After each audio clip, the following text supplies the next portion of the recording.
الرحمن آج بروز جمعہ 13 نومبر 2020 کو جب میں شاردہ جا رہا تھا جمعہ پڑھانے تو شیخ بیلے کے قریب ہم نے دیکھا کہ فائر شروع ہو گیا تو ہم وہیں رک گئے شیخ بیلہ میں.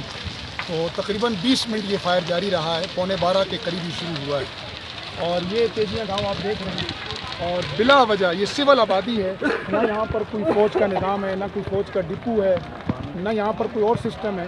یہ سول آبادی آپ یہ روڈ دکھائیں گے، دیکھیں آبادی کا روڈ ہے اور یہ سول آبادی ہے اور گورنمنٹ کا کوئی بندہ ادھر موجود یہ سب عام لوگوں کے گھر ہیں اور یہاں پر براہ راست ان گھروں پر گولے لگے ہیں. ابھی کتنا انسانوں کا نقصان ہے یہ کس افراتفری میں معلوم نہیں ہو پا رہا کہ کتنے لوگ زخمی ہوئے ہیں، لیکن یہ 9 کے قریب مکان جل کر راکھ ہو چکے ہیں. اور آپ کو معلوم ہے کہ اس علاقے میں لوگوں کی کل جمع پونجی یہ مکان ہوتا ہے اور بلا وجہ بلا اشتعال انڈیا آئے روز یہ گولہ باری کرتا ہے.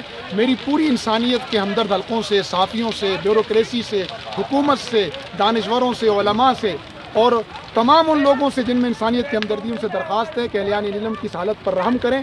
بلا وجہ آئے روز یہ فائر یہاں ہوتا رہتا ہے اور لوگ اس فائر کا نشانہ ہوتے ہیں. اس وقت اسکولوں میں میں ایک اسکول کی حالت دیکھ کر آیا ہوں، تقریباً 250-300 بچہ وہاں محصور ہوا ہے، خوف کے عالم میں ہے اور یہ آبادی خوف کے عالم میں ہے. ان کا جانی نقصان ہے، ان کا مالی نقصان ہے، ان کی پوری عمر کی جمع پونجی جل چکی ہے.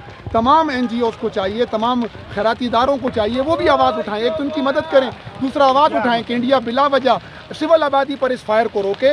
اور انڈیا کے بھی لوگوں سے میں کہوں گا کہ وہ بھی آواز اٹھائیں اور اپنی حکومت کو اس کام سے روکیں، ورنہ یہ ظلم کی آگ جو آج مظلوموں کے گھر میں لگ رہی ہے یہ کل ظالموں کے گھر میں بھی لگے گی. اس لیے خدا کا خوف کرنا چاہیے اور ان مظلوموں کی مدد کرنی چاہیے اور اس ظلم سے انڈیا کو روکنا چاہیے. آج آپ دیکھیں جمعے کا دن ہے، لوگ جمعے کی تیاری میں تھے اور یہ گولہ باری شروع ہو گئی اور اس گولہ باری نے لوگوں کا کتنا نقصان کیا. اسکولوں میں بچے محصور ہو گئے، خوف کا ایک عجیب فضا ہے.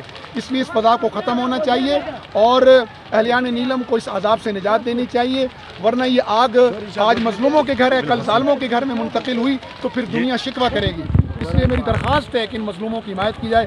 قرآن مجید جل رہے ہیں، لوگ جل رہے ہیں، یہاں لوگوں کی آہ و بکا سنیں، بیچارے چھوٹے چھوٹے برتنوں میں سے آگ کو بجانے کی کوشش کر رہے ہیں. اللہ تعالیٰ امت کی حفاظت فرمائے، اہلیان نیلم کی حفاظت فرمائے اور اللہ تعالیٰ اپنے غیب کے خزانوں سے ان کی مدد فرمائے اور ہم مسلمانوں کو توفیق دے. میں تمام چیریٹیز کا کام کرنے والے اداروں سے کہوں گا کہ وہ یہاں آئیں اور ان مظلوموں کو خود اپنے ہاتھوں سے ان کی مدد کریں تاکہ دوبارہ اپنا گھر بسانے کے قابل ہو سکیں.